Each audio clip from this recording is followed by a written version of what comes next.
Hello అండి, welcome to కృషి recipes.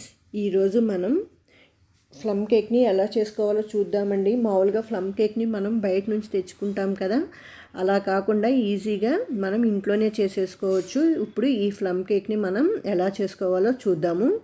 ఇందుకోసం నేను ఒక పావు గ్లాస్ తోటి ఆరెంజ్ జ్యూస్ని తీసుకున్నాను అండి. మీరు ఈ ఆరెంజ్ జ్యూస్ బదులు గ్రేప్ జ్యూస్ కానీ, లేదు అంటే పుచ్చకాయ జ్యూస్ కానీ, లేదంటే టెట్రా ప్యాక్లో జ్యూసెస్ అయినా తీసుకోవచ్చు. ఇప్పుడు దీనిలోకి నేను అన్ని డ్రై ఫ్రూట్స్ని వేసుకుంటున్నాను అండి.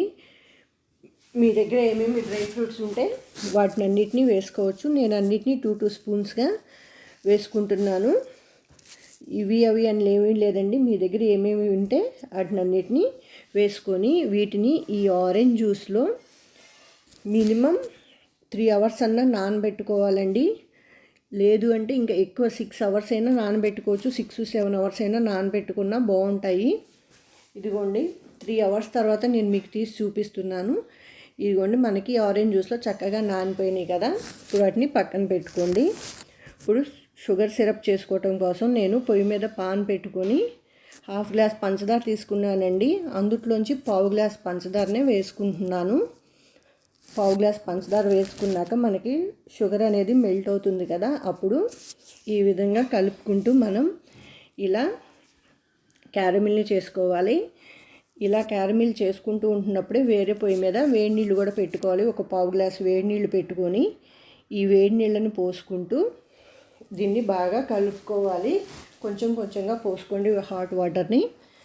ఇంకా నా దగ్గర కొంచెం హాట్ వాటర్ ఉన్నాయి కదా, ఆ హాట్ వాటర్ని కూడా పోసేసుకొని వీటిని అన్నిటిని బాగా కలుపుకొని షుగర్ సిరప్ అనేది రెడీ చేసుకొని పెట్టుకోవాలి. ఇదిగోండి నేను జస్ట్ ఒక 1 మినిట్ అలా ఉడికించుకున్నాక స్టవ్ ఆఫ్ చేసి షుగర్ సిరప్ని పక్కన పెట్టుకున్నాను.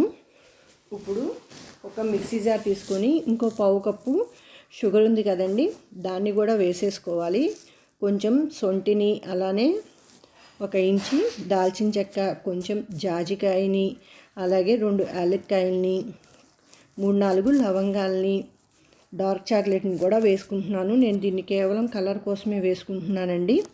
వేసుకొని వీటిని అన్నిటిని మెత్తని పౌడర్ లాగా చేసుకోవాలి. ఇప్పుడు దీనిలోకి పావు కప్పు ఫ్లేవర్లెస్ ఆయిల్ని తీసుకొని దీన్ని కూడా మెత్తగా మిక్సీ పట్టుకోండి. ఇదిగోండి ఈ విధంగా గ్రైండ్ చేసుకున్నాక ఇప్పుడు అదే గ్లాస్ తోటి పావు గ్లాసు పెరుగును కూడా తీసుకొని మళ్ళీ ఒకసారి గ్రైండ్ చేసుకోవాలి. ఇదిగోండి ఈ విధంగా గ్రైండ్ చేసుకుంటే మనకి ఇది మంచిగా సిల్కీగా వస్తుందండి. ఇప్పుడు దీన్ని పక్కన పెట్టేసుకోండి. మనం దేనిలో అయితే కేక్ని చేసుకుంటామో ఆ బౌల్ని తీసుకొని దానిలో కొంచెం నెయ్యి రాసుకొని మైదా పిండిని వేసుకొని ఇలా ఆ బౌల్ మొత్తం స్ప్రెడ్ చేసుకోండి. స్ప్రెడ్ చేసుకొని పక్కన పెట్టుకోవాలి. ఇప్పుడు మనం కేక్ చేసుకోవడానికి ఏదైనా ఒక వెడల్పాటి గిన్నెని కానీ, కుక్కర్ని కానీ పెట్టుకొని దానిలో కొంచెం ఇసుక కానీ, సాల్ట్ కానీ వేసుకోవాలి. వేసుకొని దీనిలో ఒక స్టాండ్ని పెట్టుకొని దీని మీద మూత పెట్టుకొని ఒక 5 మినిట్స్ మనకి ఇది ప్రీ హీట్ అవనివ్వాలి. ఇది ప్రీ హీట్ అవుతూ ఉంటుంది. మనం కేక్ బ్యాటర్ని రెడీ చేసుకుందాము. ఏ గ్లాస్తో అయితే నేను అన్ని కొలతలు తీసుకున్నానో అదే గ్లాస్ తోటి గ్లాసు మైదా పిండిని కూడా తీసుకున్నాను. ఇప్పుడు ఈ మైదా పిండిలో మనం ఆల్రెడీ సోక్ చేసుకొని పెట్టుకున్న డ్రై ఫ్రూట్స్ ఉన్నాయి కదండి, వాటిని అన్నిటినీ కూడా వేసుకొని ఒకసారి అన్నీ మిక్స్ అయ్యేలాగా కలుపుకోండి. ఇప్పుడు మనం రెడీ చేసుకున్న బ్యాటర్ ఉంది కదండి, దాన్ని కూడా వేసుకోవాలి. అలానే షుగర్ సిరప్ని కూడా వేసేసుకొని ఇప్పుడు ఇవన్నీ బాగా కలిసేలాగా కట్ అండ్ ఫోల్డ్ టైప్లో కలుపుకోండి. లేదు అంటే విస్కర్ తీసుకొని ఒకే డైరెక్షన్లో కలుపుకోవాలి. ఇదిగోండి ఈ విధంగా కలుపుకున్నాక ఇప్పుడు దీనిలోకి 1 spoon baking powder, 1/2 spoon baking soda కూడా వేసుకొని దీని మీద కొంచెం వెనిగర్ని వేసుకోండి. వేసుకున్నాక మళ్ళీ సేమ్ కట్ అండ్ ఫోల్డ్ డైరెక్షన్లోనే దీన్ని కలుపుకోవాలి. ఇదిగోండి మనకి ఈ విధంగా కలుపుకున్నాక మనకి బ్యాటర్ అనేది కొంచెం థిక్గానే ఉంటుందండి. మామూలు కేకులాగా కొంచెం లూజ్ కన్సిస్టెన్సీ ఉండదు.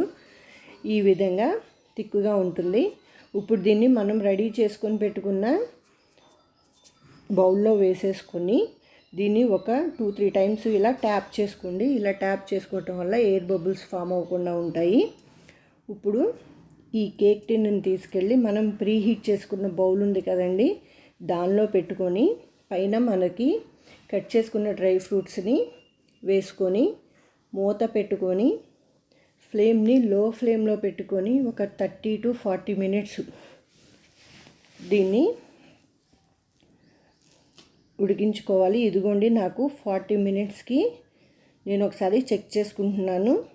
ఏదైనా టూత్ పిక్ కానీ ఇలా చాక్ కానీ తీసుకొని ఇలా చూసుకోండి. మనకి చాక్ ఏమీ అంటకుండా వస్తే మనకి కేక్ అనేది రెడీ అయిపోయినట్టే. ఇదిగోండి నాకైతే చాక్ ఏమీ అంటుకోకుండా వచ్చింది కదా, నాకు కేక్ రెడీ అయిపోయింది. అంటే ఇప్పుడు నేను స్టవ్ ఆఫ్ చేసేసుకుంటున్నాను. స్టవ్ ఆఫ్ చేసేసుకొని దీన్ని తీసుకొని పక్కన పెట్టుకొని ఇది కేక్ మొత్తం మనకి పూర్తిగా చల్లారనివ్వాలి. ఇదిగోండి మనకి కేక్ మొత్తం చల్లారిపోయింది కదా. ఇప్పుడు ఒక చాక్ తీసుకొని కొంచెం చివర్లు అట్లా కదుపుకొని కేక్ని మనం డీమోల్డ్ చేసుకోవాలి. ఇదిగోండి ఈ విధంగా డీమోల్డ్ చేసుకున్నాక మన దగ్గర ఏమైనా డ్రై ఫ్రూట్స్ ఉంటే ఇంకా డ్రై ఫ్రూట్స్ తోటి గార్నిష్ చేసుకోండి. నేనైతే గార్నిష్ చేసుకున్నాను, లేదు అంటే అక్కర్లేదు కూడా, అలానే తినేయచ్చు. అంతే అండి, ఎంతో ఈజీగా మనం ప్లమ్ కేక్ని ఈ విధంగా చేసేసుకోవచ్చు. మీరు కూడా ఒక్కసారి ఈ విధంగా ఇంట్లోనే ప్లమ్ కేక్ని ట్రై చేయండి. మీకు నచ్చితే లైక్ చేయండి.